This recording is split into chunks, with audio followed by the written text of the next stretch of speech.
अदलिया ने बानी पीटीआई को धड़ाधड़ रिलीफ दिया है। अदलिया को अब तक नोटिस ले लेना चाहिए था। पीटीआई वाले शंघाई ताउन तंजीम के अहम इजलास को सबूताज करना चाहते हैं। वज़ीर दिफा ख्वाजा आसिफ ने अदलिया से एहतजाज की कॉल पर आज को नोटिस लेने का मुतालबा कर दिया। न्यूज़ कॉन्फ्रेंस में कहा, यह पाकिस्तान की सालमियत पर हमला है। रियासत की पूरी ताकत इस यलगार को रोकेगी। बानी पीटीआई ने तो जाली एब्सोल्युटली नॉट कहा था, अब हम असली एब्सोल्युटली नॉट कहते हैं।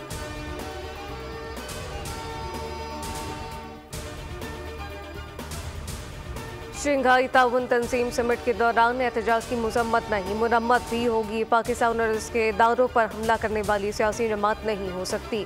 15 अक्टूबर को एहतजाज की कॉल से आप दुनिया को क्या बताना चाहते हैं? नून लीग के रहनुमा तलाल चौधरी की न्यूज़ कॉन्फ्रेंस का मौलाना साहब को सख्त मौक़िफ़ लेना पड़ेगा। आपको तकलीफ IMF डील की है या SCO इजलास होने की? एहतजाज के नाम पर दावा बोला जा रहा है। ये कौन सा एहतजाज है जो पाकिस्तान के खिलाफ है?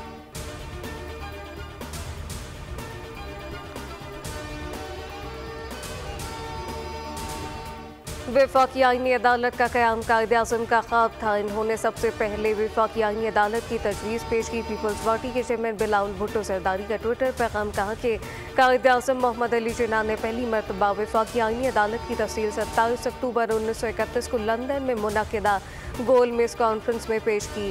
इनकी और पीपल्स पार्टी की पेश करदा तजवीज़ तकरीबन एक जैसी है।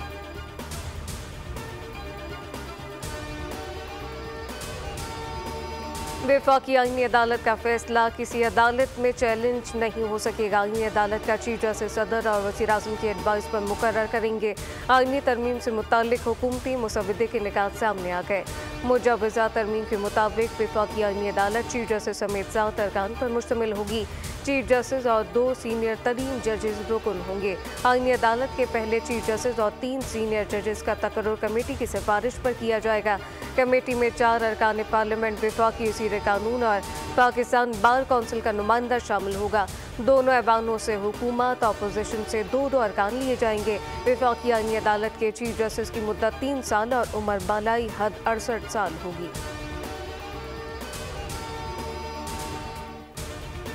मुजव्वज़ा आईनी तरमीम के खिलाफ दरख्वास्त पर समाअत के लिए 3 रुकनी बेंच तश्कील। चीफ जस्टिस काजी फौजी सखी सरबराही में बेंच 17 अक्टूबर से समाअत करेगा। चीफ जस्टिस नईम अख्तर अफगान और जस्टिस शाहिद बिलाल हसन बेंच में शामिल होंगे। सुप्रीम कोर्ट बार के साबिक सदर आबिद जुबैरी ने मुजव्वज़ा आईनी तरमीम के खिलाफ आईनी दरख्वास्त दायर की थी।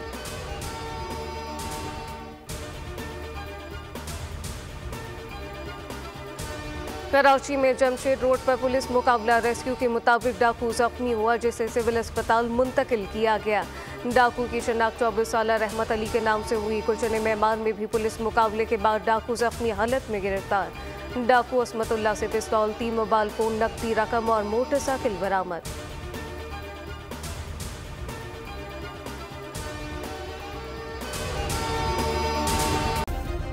सब्सक्राइब करें और बेल दबाएं ताकि कोई खबर रह न जाए।